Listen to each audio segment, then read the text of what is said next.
thousands and thousands of Americans losing their homes each week. But as we have reported extensively here, the federal government has done almost nothing to help struggling homeowners. In point of fact, a federal program that was designed to prevent foreclosures is such an utter failure that it has helped only a little more than 100 people. The government had said 400,000 people would be helped. Kitty Pilgrim has our report. Home in foreclosure? Don't look for a government program for help, say some families who say the Hope for Homeowners plan is one of the most hopeless programs ever created. The $300 million program promised to help 400,000 struggling homeowners starting in October of last year.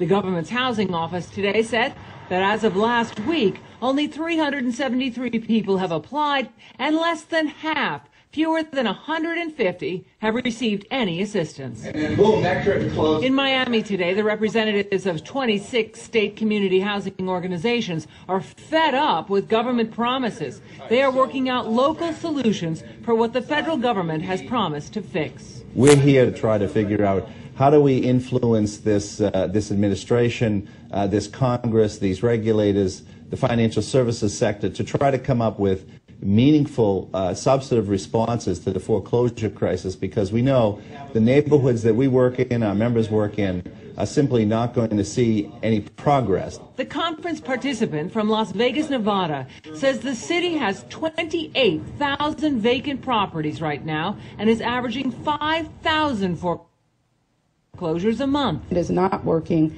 It was designed in a way that it cannot impact most of the people that are affected. One, because it's a voluntary program. Most of the lenders that are number 1, 2, and 3 in the foreclosures in Nevada have not volunteered to participate in the program. There are congressional efforts to amend the terms of the Hope for Homeowners program, which many say offers harsh penalties and fees that can push the loans into even more costly territory for the borrower, well above normal prime mortgage rates. We spoke to the Housing and Urban Development Office today. They admit the number of applications for mortgage relief were a fraction of the 400,000 initially predicted. But ironically, today, that office announced a financial literacy campaign for 6 cities across the country. And they say it's a public awareness program to help families at risk for losing their homes. Lou?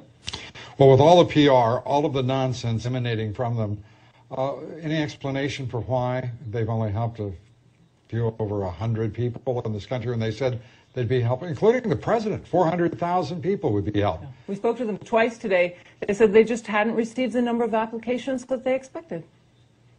That was their explanation. Unbelievable. Of course, the reason is that the terms of these loans that are being done are fairly punitive.